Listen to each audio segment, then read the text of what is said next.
এসেছি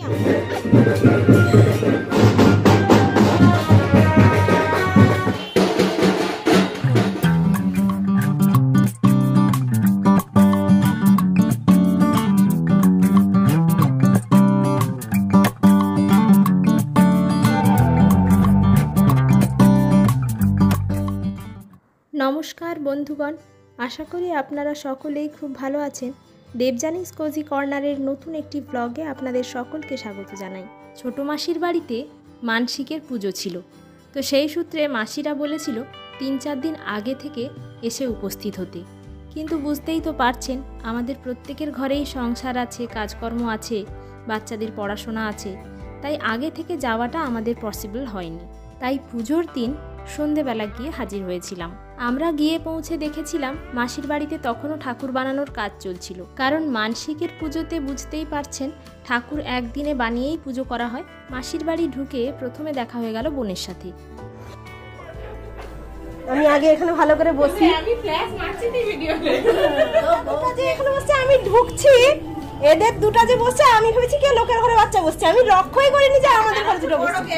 আমরা এখানে বসে একটু কথাবার্তা বলতে বলতে আস্তে আস্তে লোকজন আসা শুরু হয়েছিল। তাই বৌদি আর বোনেরা মিলে রান্নাঘরে প্লেটে মিষ্টিগুলো সাজাচ্ছিল। মাসিদের জায়রা এবং কিছু দূর সম্পর্কের আত্মীয় এসেছিল যাদের আমরা চিনতাম না, তো মা এখানে বসে আমাদের সাথে ওদের আলাপ করাচ্ছিল।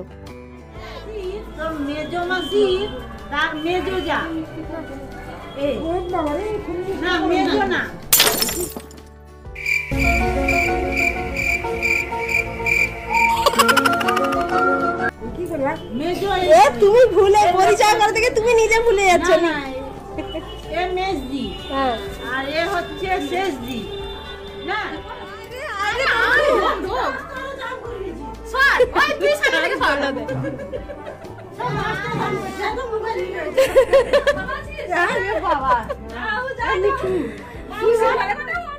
সবার সাথে আলাপচারিতার মধ্যেই মেজমাসির 2 মেয়ে আর মেজমাসির ছেলের বউ তাদের পুরো পরিবার নিয়ে এসে হাজির হলো। তো এই দিদিদের সাথে আমাদের কিন্তু সবসময় দেখা হয় না, বছরে ওই 1-2 অনুষ্ঠান বাড়িতে যখন সবাই একসাথে হই তখনই দেখা হয়। ছোটোবেলায় ওদের সাথে অনেক সময় কাটিয়েছি আমরা, তবে বড় হয়ে বিয়ে হয়ে যাওয়ার পরে আর খুব একটা দেখা সাক্ষাৎও হয় না। তাই হঠাৎ এক যুগ মতো পরে দেখা করে আমরা এত আনন্দিত, কারণ অনুষ্ঠান যতই জমজমাট হোক না কেন আমাদের এই দুটি দিদি এসে পৌঁছালেই সেই অনুষ্ঠানের জমজমাট ব্যাপারটা কয়েক গুণ বেড়ে যায়। যাই হোক, চলুন এবার ঘটোত্তোলনের জন্য সবাইকে রেডি হতে বলা হচ্ছে, তো আমরাও গিয়ে বেরিয়ে পড়ি।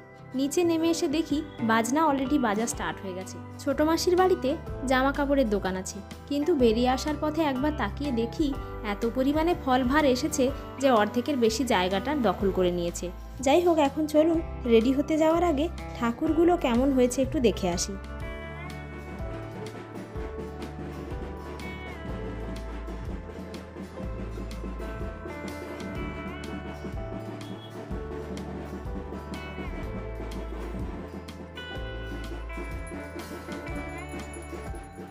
মাসির ঘরে মানসিকের পুজোটা ছিল 3 মূর্তি পুজো, 2 মূর্তি কালী পুজো আর ছিল নীল সরস্বতীর পুজো।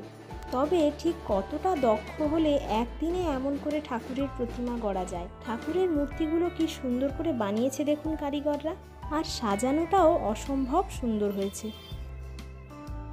আমরা প্রথমে নর্মাল শাড়ি পরেই ঘটোত্তোলনের জন্য যেতে চেয়েছিলাম, কিন্তু মাসির বক্তব্য হলো যে না, সেটি করা চলবে না, তোমরা বাড়ির মেয়ে, গর্জাস শাড়ি পরে সেজে গুজে তোমরা ঘটোত্তোলনের জন্য যাবে।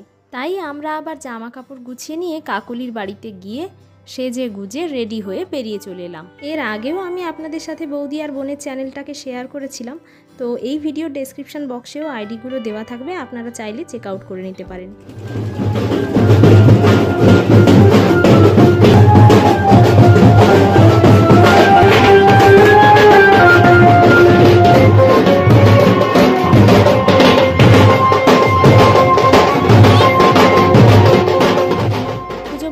এই ধরনের বাজনাগুলো বাজলে কিন্তু বাচ্চাদের একদম আটকে রাখা যায় না। এই যে দেখুন, আমার ছেলে আর বোনের মেয়ে কেমন ফুল এনার্জি নিয়ে ড্যান্স করছে মিকি মাউসের সাথে।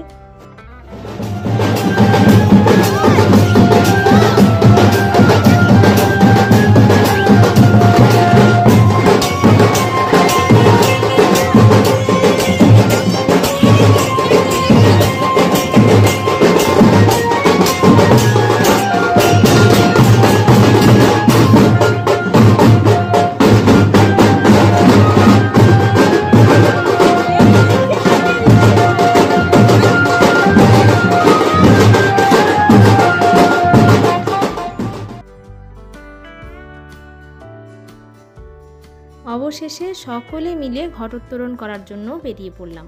মানসিকটা যেহেতু ছোটো মেশো, ছোটো মাসি আর তাদের বড় মেয়ে গুড্ডি, এদের 3 জনের ছিল, তাই ওদের প্রত্যেকের হাতে একটা করে ধুনুচি আছে, যেগুলো ওরা ঘটোত্তোলন হয়ে যাওয়ার পর জ্বলন্ত অবস্থায় নিয়ে বাড়ি অবধি ফিরবে।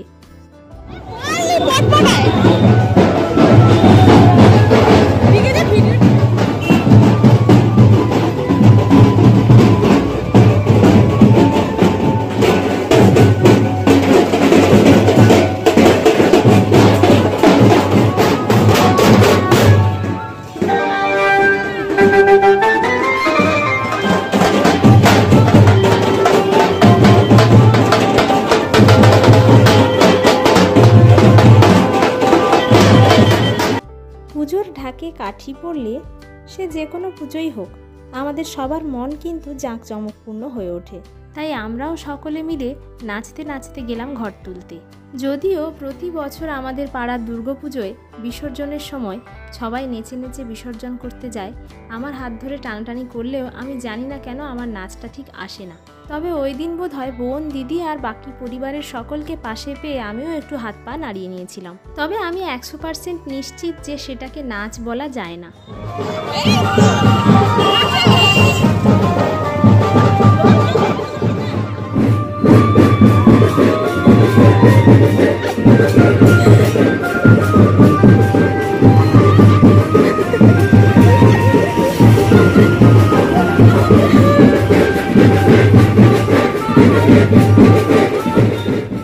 শেষ অবধি আমার দ্বারা একদমই নাচটা হচ্ছিল না, কারণ হচ্ছে একটাই, সেটা হচ্ছে জড়তা।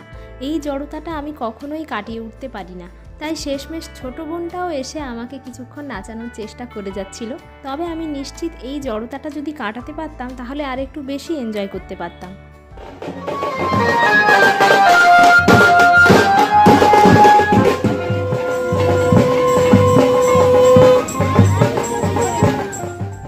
যাক, ঘটোত্তোলনের প্রক্রিয়া শেষ, এখন আমরা আবার বাড়ির দিকে রওনা দিচ্ছি। যাই হোক, ঘটোত্তোলন করে আসার পর পুজো শুরু হলো। আমরা মাসিদের বাড়িতে খাওয়া দাওয়া করে কাকলির বাড়িতে একটু ঘুমানোর জন্য চলে গিয়েছিলাম। যেহেতু ভোরবেলায় বিসর্জন হয়ে যাবে, তাই ভোর রাত থেকে উঠে আবারও আসতে হবে। তবে কি জানেন, ভোরবেলায় আমার আর ঘুম ভাঙেনি, কিন্তু কাকলি অলরেডি এর মধ্যে একবার উঠে ঠাকুরের কাছ থেকে একটু ঘুরে গিয়েছিল। তারপর ওই আবার এসে আমাকে ডেকে নিয়ে যায়। আর আমরা যখন একসাথে উঠে এসে দেখি মেশো, মাসি আর বোনেরা সবাই পুষ্পাঞ্জলি দিতে দাঁড়িয়েছে।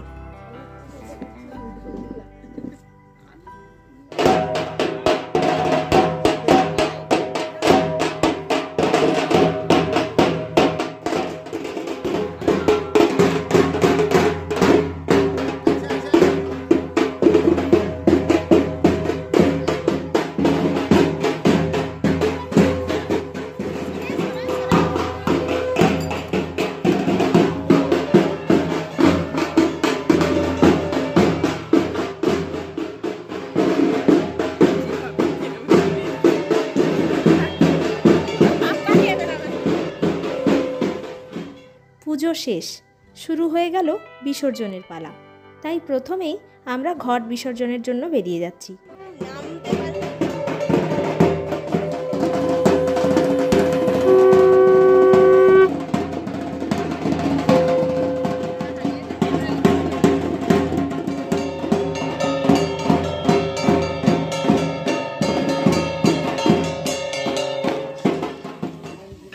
তো দুজন ক্যামেরাম্যান এখানে সামনে, আগে মানে ক্যামেরাম্যান, তারপরে আগে ক্যামেরাম্যান, তারপরে ইউটিউবার, আগে মোটামুটি ইউটিউবার, তারপরে ঘরের লোক। ঘট বিসর্জন করে আসার পর বাড়ির পরিবেশটা যেন একটু থমথমে হয়ে গিয়েছিল। আগের দিন যতটা জাঁকজমক বা হই হুল্লোড় ছিল, ঘট বিসর্জন করে আসার পর সেই ব্যাপারটা কোথাও না কোথাও একটু ফিকে হয়ে যাচ্ছিল। এবার যেহেতু প্রতিমা বিসর্জনের পালা, তাই মেশোরা সব প্রতিমাগুলোকে এক এক করে বাইরের দিকে বার করে আনছিল। তারপর এক এক করে মা, মাসিরা আর আমরা বাড়ির মেয়েরা মিলে প্রতিমার বরণ পর্ব সারলাম। একটা বড় কাঁসার থালায় আয়না, চিরুনি, তেল, সিঁদুর, পানের পাতা, মিষ্টি, জল, ধূপ, প্রদীপ এসব দিয়ে সাজিয়ে নেওয়া হয়েছিল। ঘরের মেয়ের মতো মা এসেছিলেন বাড়িতে। আর এই ঠাকুর বরণের সময় কেন জানি না আমার গলা প্রত্যেকবারই ভিজে আসে। যখন আমাদের ঘরেও সোমের বাবার মানসিকের পুজো হয়েছিল, বিসর্জনের আগে মাকে বরণ করে নিয়ে অঝরে কেঁদেছিলাম। আসলে ছোট থেকেই বরাবর আমি খুব ইমোশনাল এবং সেন্সিটিভ। ছোটোখাটো ঘটনা বা ছোটোখাটো কথাবার্তা আমাকে প্রচুর পরিমাণে প্রভাবিত করে। তাই সাড়ম্বরে মাকে বাড়িতে নিয়ে চলে এলেও পুজো শেষে মায়ের চলে যাওয়াটা মেনে নিতে পারি না। আর আমার মনে হয় শুধু আমারই নয়, প্রতি বছর দুর্গাপুজোর বিসর্জনের সময়টাতেও অনেকেই এমনটা ফিল করে থাকে।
বিসর্জনের পর হঠাৎ গুড্ডি এসে বৌদির সারা মুখে সিঁদুর মাখিয়ে দিল।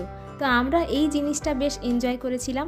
এরপর আমরাও আর ছাড়ার পাত্রী নয়, বদলা নেওয়ার জন্য মজা করে একে ওকে সিঁদুর মাখাতে মাখাতে কখন যে আমরা নিজেরাই একদম লাল লাল ভূত হয়ে গিয়েছিলাম নিজেরাই জানতে পারিনি।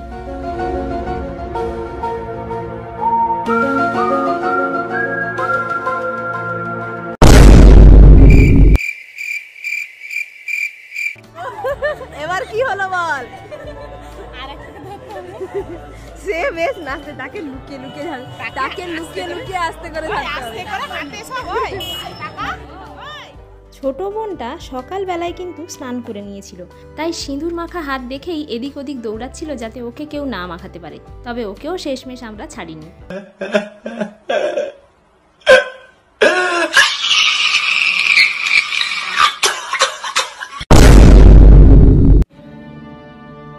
এখানেই শেষ নয়, এরপরেই ঘটল সেই যুগান্তকারী ঘটনা যা আমাদের বংশের ইতিহাসে আগে কখনোই ঘটেনি। আমাদের আগ্রহে, স্পেশালি আমার মায়ের আগ্রহে, মা নীল সরস্বতী স্বয়ং মা মহাকালী আমাদের বৌদি আর বোনকে ভর করল।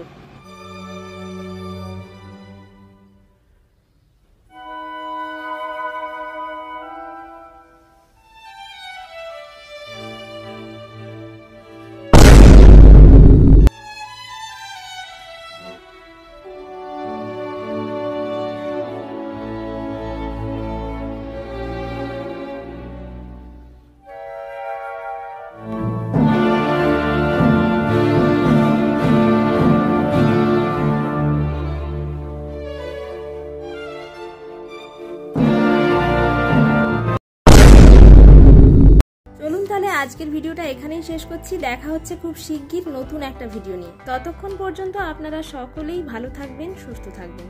ভালো লাগলে ভিডিওটাতে একটা লাইক আর চ্যানেলটাকে সাবস্ক্রাইব করে নিয়ে পাশে থাকবেন। ধন্যবাদ।